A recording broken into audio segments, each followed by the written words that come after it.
Assalamu alaikum. My roll number is 862998. The topic of my presentation is half-life. Radio active elements जो होते हैं उनकी ये property होती है कि वो डिके करते हैं। वो डिके क्यों करते हैं? वो स्टेबल होने के लिए डिके करते हैं, क्योंकि जो रेडियो एक्टिव एलिमेंट्स होते हैं इनका जो न्यूक्लियाई है वो अनस्टेबल होता है।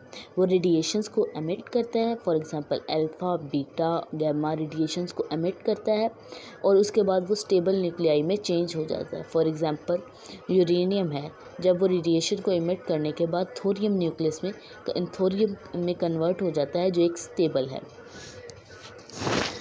इसी तरह जो एलिमेंट होते हैं रेडियो एक्टिव एलिमेंट्स होते हैं, जब ये हाफ इनिशियल अमाउंट से हाफ अमाउंट में रिड्यूस हो जाते हैं, उनको जो टाइम रिक्वायर्ड होता है उसको हम हाफ लाइफ कहते हैं। फॉर एग्जांपल अगर हमारे पास कुछ एटम्स हैं, ये हमारे पास कुछ एटम्स हैं यहाँ पर, इनकी जो कंसंट्रेशन है इनिशियल कंसंट्रेशन को हम N0 से रिप्रेजेंट कर देते हैं। कुछ टाइम के बाद ये वाले जो एटम्स हैं वो हाफ में रिड्यूस हो जाएंगे, इनकी जो अमाउंट है वो हाफ हो जाएगी। हाफ एटम्स जो हैं वो किसी दूसरे कंपाउंड में जो एलिमेंट में चेंज हो जाएंगे, जबकि हाफ हैं वो सेम रहेंगे। सो जो टाइम रिक्वायर्ड होगा हाफ एलिमेंट को दूसरे एलिमेंट में चेंज होने के लिए, उसको हम हाफ लाइफ करेंगे और उसको N0/2 से रिप्रेजेंट करेंगे। N0/2 से रिप्रेजेंट करेंगे। सो इसको डिनोट किया जा सकता है T1/2 के साथ। T1/2 इक्वल होता है हमारे पास 2.303/λ log N0 initial amount of substance over N0/2 half amount of the substance। ये अगर हम इस इक्वेशन को रीअरेंज करें तो log 1/t is equal to 2.303/λ log 2 is equal to 0.693/λ। इस इक्वेशन के ज़रिए हम किसी भी एलिमेंट रेडियो एक्टिव एलिमेंट की जो है वो हाफ लाइफ को फाइंड आउट कर सकते हैं। अब ये जो इक्वेशन है वो हमें ये बताती है कि जो एलिमेंट है रेडियो एक्टिव डिसइंटीग्रेट हो रहा है, जो उसकी इनिशियल क्वांटिटी चाहे कितनी भी हो, लेकिन उसका जो हाफ लाइफ टाइम है वो सेम ही रहेगा। यानी कि half life is independent of the initial amount present and characteristics of the given radio active element. Half life जो है वो एक यूज़फुल प्रॉपर्टी है। इसके ज़रिए हम बहुत से एलिमेंट्स की, बहुत स्पीशीज़ की, फॉसिल्स की जो है वो आइडेंटिफिकेशन कर सकते हैं। ये उसके लिए हमें हेल्पफुल होती है। हाफ लाइफ अगर हमारे पास डिके कांस्टेंट मौजूद है तो हम उसकी हाफ लाइफ फाइंड आउट कर सकते हैं। अगर हमारे पास हाफ लाइफ मौजूद है तो हम उसका डिके कांस्टेंट फाइंड कर सकते हैं।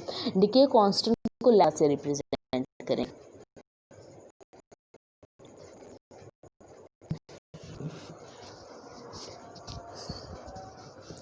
हाफ लाइफ जो है वो कुछ सेकंड्स से भी हो सकती है या मिलियन ईयर्स भी हो सकती है। कुछ सेकंड हाफ लाइफ जो seconds two million years very करती है, डिपेंड करता है कंपाउंड पे, या कंपाउंड एलिमेंट या फॉसिल के ऊपर डिपेंड करता है। अब हमें ये पता है कि जो रेडियो एक्टिव एलिमेंट्स हैं वो अल्फ़ा बीटा और गैमा रेस को इमिट करते हैं।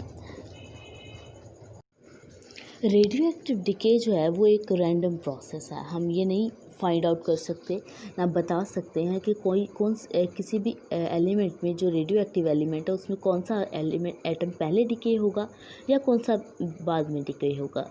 इसलिए जब हम ये भी नहीं बता सकते कि एक सिंगल एटम जो है एलिमेंट में वो कितना पुराना है या कितना ओल्ड है, लेकिन हम हाफ लाइफ जो है किसी भी एलिमेंट की वो ग्रुप ऑफ एटम्स की सूरत में बता सकते हैं। जितना ज़्यादा लार्ज ग्रुप होगा एटम्स का, उतनी ही ज़्यादा वो एक्यूरेट वैल्यू जो है वो एक्यूरेट होगी। अब यहाँ पे हमारे पास एक एग्जांपल है जिसके ज़रिए हम हाफ लाइफ कैलकुलेट करके बताई गई है फॉर्मूला लगाकर। If a radio active substance losses 95% of its activity in 110 minutes, what is its half life? So time हमारे पास दिया गया है वो है 110 मिनट्स। N0 हम कंसीडर कर लेते हैं, late N0 is equal to 100। और के जो इनिशियल अमाउंट है सब्सटेंस की वो 100 है। सो n क्या होगा, initial amount minus decaying amount. Initial 100 minus 95 is equal to 5, जो रिमेनिंग अमाउंट रह जाएगी वो है 5। सो लैम्डा की वैल्यू कैलकुलेट करने के लिए हम lambda is equal to 1/t natural log of n not over n। Lambda is equal to, अब t की वैल्यू पुट करें 110 n नॉट 100, n इज़ 5, और अगर इसको हम सॉल्व करें तो 0.02718 मिनट्स आ रहा है। t1/2 is equal to 0.693 over lambda. Lambda की वैल्यू हमने अभी ऊपर कैलकुलेट किया, उसको प्लेस कर दें तो हमारे पास जो हाफ लाइफ है वो है 25.44 मिनट्स। हाफ लाइफ को डिटरमाइन कैसे किया जा सकता है? Half life of a radio active element can be determined by observing it's rate of decay. The rate of decay or activity of a radioactive element is proportional to the number of atoms present at that time. Minus dn over dt is equal to A is equal to lambda n. अगर हमें ये find out करना है कि कितने atoms जो हैं वो पर यूनिट टाइम में डिके हो रहे हैं तो हमें एक प्लॉट जो है वो ग्राफ जो है वो प्लॉट करना पड़ेगा लॉग ए और टाइम के दरमियान। अब यहाँ पर हमने एक प्लॉट ड्रॉ किया है, ग्राफ प्लॉट किया हुआ है ये। हमने वाई एक्सिस के ऊपर लॉग ए को लिया है और एक्स एक्सिस के ऊपर लॉग टाइम को लिया हुआ है हमने। ये एक्स एक्सिस है और ये वाई एक्सिस है। लॉग ए जो है वो अमाउंट ऑफ सब्सटेंस को रिप्रेजेंट कर रहा है और टाइम जो है वो ये रिप्रेजेंट कर रहा है कि कितने टाइम में कितने एटम्स जो हैं वो डिके होंगे। अब यहाँ पर जो लॉग है वो n नॉट है, यहाँ पर लॉग ए की वैल्यू n नॉट है, यानी कि यहाँ पर जो अमाउंट है उसकी फुल कंसंट्रेशन प्रेजेंट है।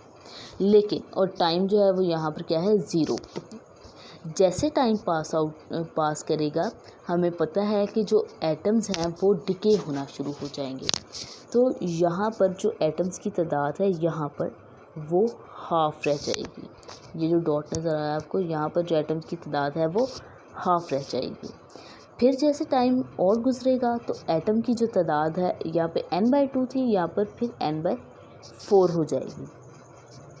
यहाँ पर जो एटम्स हैं वो और डिके हो जाएंगे और उससे नेक्स्ट एटम डिके हो जाएंगे। यानी कि जैसे जैसे टाइम गुजरता जा रहा है जो एटम्स हैं वो डिके होते जा रहे हैं और उनकी जो अमाउंट है वो कम होती जा रही है। लॉग ए की वैल्यू डिक्रीज़ करती जा रही है, टाइम की वैल्यू इंक्रीज़ करती जा रही है।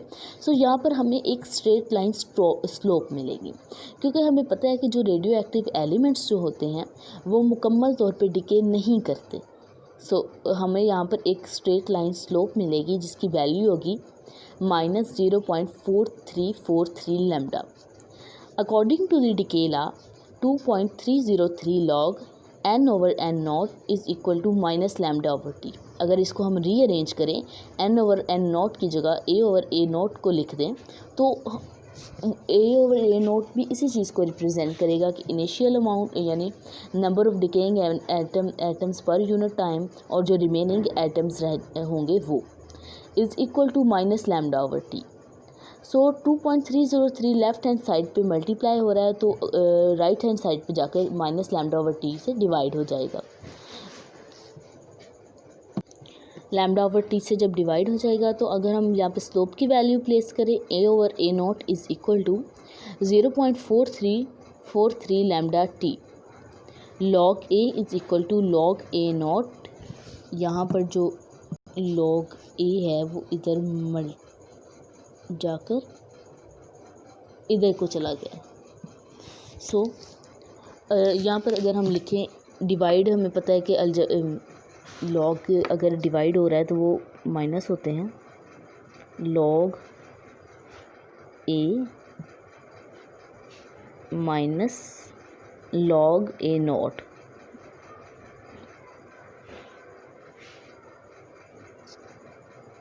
तो जो log a नोट इधर माइनस था वो राइट हैंड साइड पर आकर प्लस में चला जाएगा। तो log a is equal to log a not minus 0.4343 lambda t. ये जो इक्वेशन है अब स्ट्रेट लाइन इक्वेशन बनी है, बिल्कुल इक्वल है y is equal to m x plus c के। तो यहाँ पर जो स्लोप है वो है -0.1313 लैम्डा। अगर हमें लैम्डा की वैल्यू मालूम है तो हम हाफ लाइफ को कैलकुलेट कर सकते हैं। t 1/2 is equal to 0.693 over lambda. So इस तरह हम हाफ लाइफ को फाइंड आउट कर सकते हैं। This is the end of my topic. Thank you.